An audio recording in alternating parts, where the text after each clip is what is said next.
Hello friends, welcome back to maths English. आज के इस वीडियो में हम बात करने वाले हैं कॉमन लेसन के बारे में, जो कि है वोकैबुलरी। आप में से बहुत सारे लर्नर्स की यहाँ पर एक प्रॉब्लम थी कि सर एडवांस इंग्लिश के जो वर्ड्स है वो हमें समझ में नहीं आते हैं, हमें हमारे लेवल के वर्ड्स बताइए। तो आज का ये जो सेशन है वो कॉमन होने वाला है दोनों ही लर्नर्स के लिए, बेसिक एंड एडवांस लर्नर्स। यहाँ पर मैं ऐसे वर्ड्स आपको बताऊँगा जो कि दोनों ही लर्नर्स के लिए काफ़ी इंपॉर्टेंट है और दोनों को ही अच्छे से समझ में आएंगे, क्योंकि यहाँ पर जो फ्रिक्वेंसी है वो बेसिक से लेकर एडवांस तक की है। तो वीडियो को अंत तक देखते रहिएगा, बहुत ही इंपॉर्टेंट वीडियो है। यहाँ पर हम बेसिक वर्ड ज्यादा कवर करेंगे, एडवांस थोड़े कम कवर करेंगे, ताकि आपको समझने में दिक्कत ना हो। तो वीडियो को अंत तक देखते रहिएगा, बहुत ही इंपॉर्टेंट वीडियो। चलो friends, my name is Maddy, you are watching maths English, so let's start.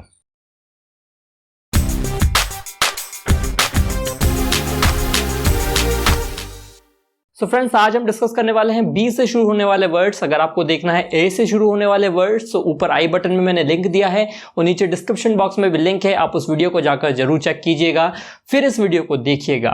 तो यहां पर आज शुरू कर रहे हैं बी से शुरू होने वाले वर्ड्स और आपकी स्क्रीन के सामने पहला वर्ड है बैफल। बैफल का मतलब होता है किसी को चकरा देना या फिर उलझन में डाल देना। ये एक वर्ब होता है जिसका मतलब है किसी को उलझन में डाल देना या किसी को चकरा देना, मतलब कि किसी को कंफ्यूज कर देना, टू कंफ्यूज समबडी। तो किस तरह से इस वर्ड को यूज किया जाएगा? देखिए, कंफ्यूज किसी भी तरह से हम कर सकते हैं। या तो उसके सामने कोई अच्छा कठिन सवाल रख दे तो वो कंफ्यूज हो जाएगा, दूसरा ऐसा कुछ जो उसने कभी देखा नहीं, वो एकदम से देखकर चकरा जा रही है, क्या हुआ, तो भी हम बैफल का यूज करते हैं। आइए देखते हैं इसे सेंटेंस में, ताकि आपको अच्छे से क्लियर हो जाए। कोरोना के शुरुआती लक्षणों ने डॉक्टर्स को उलझन में डाल दिया।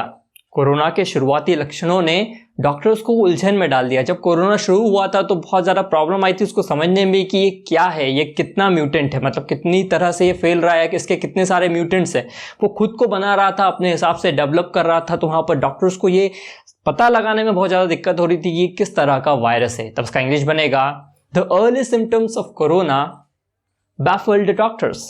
The early symptoms of corona baffled doctors, मतलब वो ऐसा वायरस था जो खुद को डेवलप कर रहा था, उसके सिम्टम्स पता करने में डॉक्टर्स को बहुत ज़्यादा परेशानी हुई, इसलिए उन्हें उलझन में डाल दिया।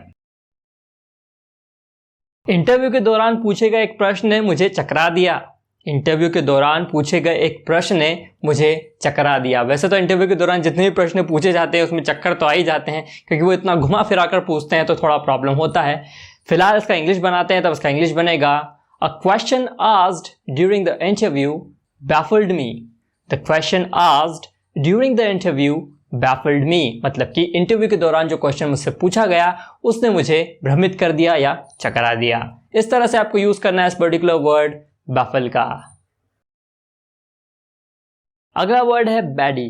बैडी एक नाउन है जिसका मतलब होता है खलनायक या किसी भी मूवी, किसी भी कहानी का एक बहुत ही बुरा पात्र, मतलब कि एक बहुत ही बुरा पर्सन या फिर बहुत ही बुरा कैरेक्टर जिसे हम कहें, जैसे कि हिटलर और शोले में गब्बर, तो वो होता है खलनायक या फिर बहुत ही बुरा कैरेक्टर जिसको हम कहें, उसे हम कहेंगे baddie. A bad person in a movie. आइए समझते हैं इसे सेंटेंस में, आपको अच्छे से क्लियर हो जाएगा। हर फिल्म में खलनायक आखिरी में जरूर पिटता है। हर फिल्म में खलनायक आखिरी में जरूर पिटता है। तब इसका इंग्लिश बनेगा in every movie a baddie is always get beaten in the end. In every movie a baddie is always get beaten in the end, मतलब कि जो खलनायक है वो मूवी में जब मरता है, आखिरी उसका समय आ जाता है, तो वो जरूर पिटता है, वो पिट कर ही मरता है। इस सेंस में हम यूज करते हैं इस पर्टिकुलर वर्ड बैडी का, जिसका मतलब होता है बहुत ही बुरा व्यक्ति। बैड मतलब कि बुरा, बैडी मतलब बुरा व्यक्ति।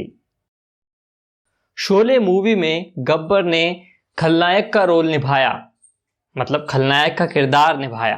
तब इसका इंग्लिश बनेगा Gabbar played the role of a baddie in the Sholay movie. Gabbar played the role of a baddie in the Sholay movie, मतलब कि शोले मूवी में खलनायक का रोल किसने निभाया? गब्बर ने। इस तरह से हम यूज करते हैं इस पर्टिकुलर वर्ड बैडी का। अगला वर्ड है बैट। बैट एक नाउन होता है जिसका मतलब होता है मछली को पकड़ने के लिए चारा या फिर किसी को लुभाने के लिए कोई चीज, मतलब किसी को जब आप अट्रैक्ट करें अपनी ओर तो उसको किस चीज से लुभाएं ताकि आपकी तरफ अट्रैक्ट हो, ऐसा कुछ, उसे कहा जाता है बैट। बहुत से लोग यहाँ पर जो मछली पकड़ने की बंसी होती है, जिसे लोग फिशिंग टैकल भी कहते हैं, बहुत से लोग फिशिंग रॉड भी कहते हैं, उसके आगे हुक के अंदर छोटा सा चारा फंसा दिया जाता है या कुछ भी लगा दिया जाता है, जिससे वो मछली पकड़ में आ जाती है। उसको खाने के लिए जैसे आती है पकड़ में आ जाती है, उसे कहा जाता है बैट। आइए से किस तरह से सेंटेंस में यूज करना है आपको मैं समझाता हूं। Food is used as bait to catch fish, मतलब कि जो चारा है उसको फूड की तरह, मतलब खाने का सहारा बनाकर मछली को पकड़ा जाता है। इस सेंस में हम उसे यूज कर रहे हैं। आपके दिमाग में भी ऐसा कोई सेंटेंस है तो नीचे कमेंट बॉक्स में जरूर बताइएगा। फिलहाल देखते हैं इसका दूसरा सेंटेंस। ग्राहकों को लुभाने के लिए फ्री के ऑफर्स का सहारा लिया जाता है। जहां पर भी कोई फ्री की चीज मिलती है लोग भागे चले जाते हैं, अट्रैक्ट हो जाते हैं उसकी तरफ। तो किसी को कोई चीज से अट्रैक्ट करना, उसे कहा जाता है बैट। तब इसका इंग्लिश बनेगा free offers are used as bait to attract customers. Free offers are used as bait to attract customers, मतलब कि कस्टमर्स को अट्रैक्ट करने के लिए, उनका ध्यान बटाने के लिए अपनी ओर, वहां पर फ्री ऑफर्स का यूज किया जाता है ताकि उनकी सेल्स बढ़े। इस तरह से हमको यूज करना है इस पर्टिकुलर वर्ड बैट का। अगला वर्ड है बैंग। बैंग को वर्ब और नाउन दोनों तरह से यूज किया जा सकता है।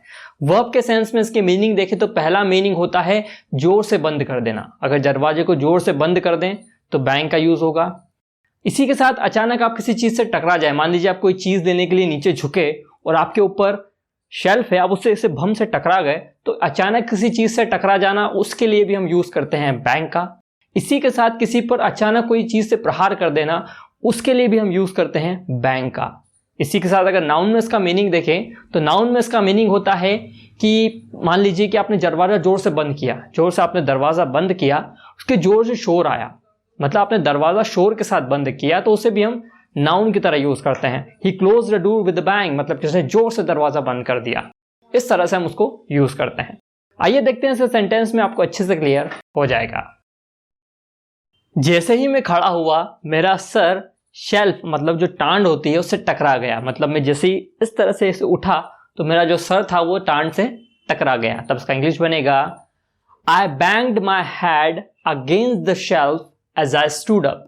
ध्यान से सुनिएगा, I banged my head against the shelf edge I stood up, मतलब मैं जैसे ही खड़ा हुआ मेरा जो सर था वो शेल्फ से, मतलब कि टांड से टकरा गया। उसने जोर से दरवाजा बंद कर दिया।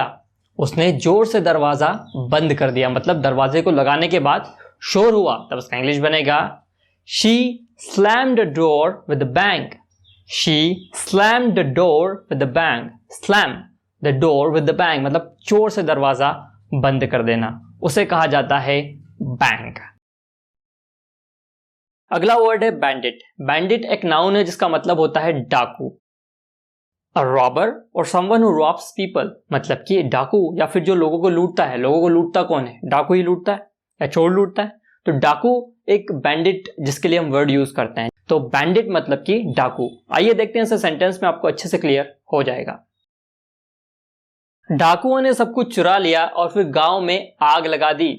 डाकुओं ने सब कुछ चुरा लिया और फिर गांव में आग लगा दी। तब इसका इंग्लिश बनेगा the bandits stole everything and then set fire to the village. The bandits stole everything and then set fire to the village, मतलब कि उन्होंने सब कुछ चुरा लिया और फिर गांव में आग लगा दी। इस तरह से हम यूज करते हैं इस पर्टिकुलर वर्ड बैंडिट का। उसने उस डाकू को धक्का देकर गिरा दिया या धक्का देकर पटक दिया जिसने उसका पर्स लूटा था। उसने उस डाकू को धक्का देकर पटक दिया, गिरा दिया जमीन पर जिसने उसका पर्स लूटा था। अब धक्का देकर किसी को गिरा देते हैं, उसके लिए हम वर्ड यूज करते हैं लैश आउट। लैश आउट मतलब किसी को धक्का देकर गिरा देना। इसका एक और मीनिंग आखिर में बताऊंगा, पहले सेंटेंस डिस्कस करते हैं। तब इसका इंग्लिश बनेगा she lashed out a bandit who looted her purse.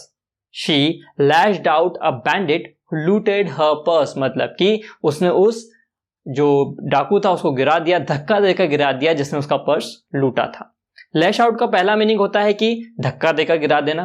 दूसरा मीनिंग होता है कि अनाप शनाप पैसा खर्च करना, मतलब एक्स्ट्रावेजेंट जब आप करते हैं, फिजूल खर्ची जब आप करते हैं, वहां पर भी हम लैश आउट का यूज करते हैं। उसने फिजूल खर्ची का मन बना लिया। He decided to lash out. he decided to lash out, मतलब उसने फिजूल खर्च करने के लिए अपना मन बना लिया, वो फिजूल खर्ची करेगा। इस सेंस में भी हम यूज करते हैं लैश आउट का। तो लैश आउट के दो मीनिंग, पहला किसी को धक्का देकर गिरा देना, दूसरा फिजूल खर्च करना। अगला वर्ड है बैंक। बैंक वैसे तो आपको पता है कि बैंक मतलब नदी का किनारा होता है, बैंक मतलब एक बैंक जहां पर हम पैसा रखते हैं, लेकिन इसका एक नया मीनिंग आपको मैं बताने वाला हूं। बैंक नाउन और वर्ब दोनों तरह से यूज हो सकता है। बैंक का पहला मतलब होता है नाउन के सेंस में अगर यूज करें तो बैंक जहां पर हम पैसा रखते हैं। दूसरा मीनिंग देखें तो किनारा, नदी का जो किनारा होता है उसे भी बैंक कहा जाता है, बैंक ऑफ द रिवर। इसी तरह से तीसरा मतलब इसका होता है कि अगर आपका किसी बैंक में खाता है, मतलब किसी बैंक में खाता होना, ये वर्ब के सेंस में यूज करेंगे। किसी भी बैंक में खाता होना, एसबीआई बैंक में या किसी भी बैंक में आपका खाता है तो उसे हम कहेंगे बैंक, मतलब खाता होना। चौथा जो आखिरी मीनिंग है इसका वो होता है भरोसा होना। इफ यू बिलीव समवन, कि आपका किसी पर भरोसा है। If someone is your trust वर्दी, अगर कोई आपका बहुत ही ज्यादा भरोसेमंद इंसान है, आप किसी पर भरोसा करते हैं, उसके लिए भी हम यूज करते हैं बैंक का। आइए देखते हैं इनसे मीनिंग सेंटेंस बनाकर। आज मैंने बैंक से 50,000 रुपए निकाले। आज मैंने बैंक से 50,000 रुपए निकाले। Today I withdrew 50,000 rupees from bank. Today I withdrew 50,000 rupees from bank. Withdraw मतलब पैसे निकालना, withdrew मतलब पैसे निकाले, withdrawn मतलब कि वो हो जाएगा past participle, वो अलग चले जाएगा। इसीलिए यहाँ पर जो वर्ड यूज किया गया है वो है बैंक, जिसका मतलब है बैंक, जहां पर हम अपना पैसा रखते हैं, जहां हमारा पैसा सुरक्षित रहता है। ये था इसका पहला मतलब। अब देखते हैं दूसरा मतलब, नदी का किनारा। लोग नदी किनारे बैठकर मछली पकड़ रहे हैं। लोग नदी किनारे बैठकर मछली पकड़ रहे हैं। मछली पकड़ने के लिए आप फिशिंग वर्ड यूज कर सकते हैं, इसको आप वर्ब की तरह यूज कर सकते हैं। तब इसका इंग्लिश बनेगा people are fishing on the banks of the river. People are fishing on the banks of the river. अब यहाँ पर बैंक्स का यूज क्यों हुआ? बैंक्स इसलिए यहाँ पर यूज हुआ है कि नदी का एक किनारा नहीं है। नदी अगर इसी गोल है तो उसके बहुत सारे किनारे हो गए, मतलब वो लोग उसके किनारे किनारे बैठे हैं, तो बैंक्स ऑफ द रिवर, इस तरह से हम उसको यूज करेंगे। तो यहां पर दूसरा मतलब क्या था कि नदी किनारे बैठकर लोग मछलियां पकड़ रहे हैं, तो मतलब किनारा, नदी का किनारा, उसे भी हम कहते हैं बैंक। आइए देखते हैं तीसरा मतलब, जिसका मतलब होता है कहीं खाता होना। मेरा खाता एक्सिस बैंक में पिछले 5 सालों से है। मेरा खाता एक्सिस बैंक में पिछले 5 सालों से है। तब इसका इंग्लिश बनेगा, ये एक वर्ब है। I have banked with Axis Bank for the last 5 years. I have banked with Axis Bank for the last 5 years. मतलब कि मेरा खाता एक्सिस बैंक में पिछले 5 सालों से है। ये सेंटेंस आई होप आपके लिए नया होगा।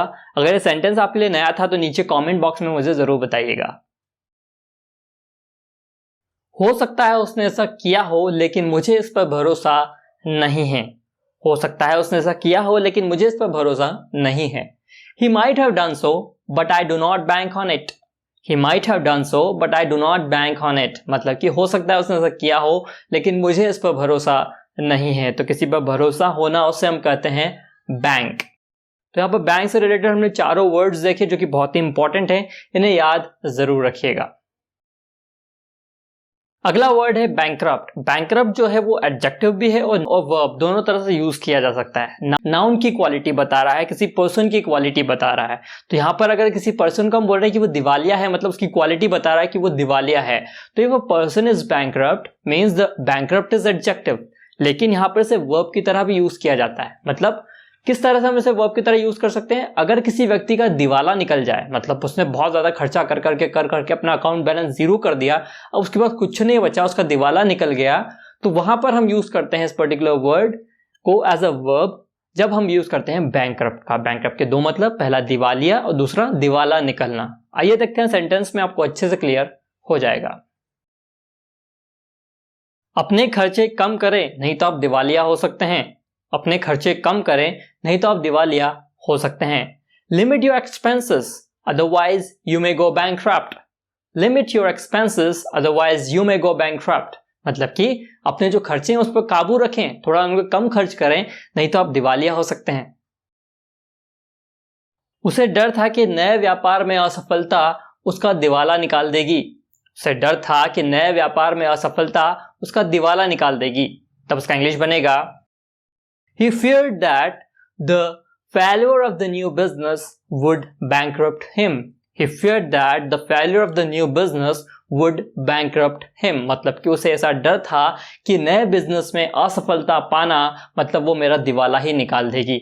इस तरह से हम यूज करते हैं इस पर्टिकुलर वर्ड bankrupt का, जिसका मतलब है पहला एडजेक्टिव दिवालिया, दूसरा वर्ब दिवाला निकाल देना। अगला वर्ड है बैंटर। बैंटर नाउन और वर्ब दोनों तरह से यूज किया जा सकता है। नाउन के सेंस में इसका मीनिंग देखें तो होता है हंसी मजाक, वर्ब के सेंस में उसका मीनिंग होता है हंसी मजाक करना। तो आइए देखते हैं ऐसे सेंटेंस में आपको अच्छे से क्लियर हो जाएगा। ऑफिस में ऐसा मजाक अच्छा नहीं लगता। ऑफिस में ऐसा हंसी मजाक अच्छा नहीं लगता। That kind of banter is not appropriate in the office.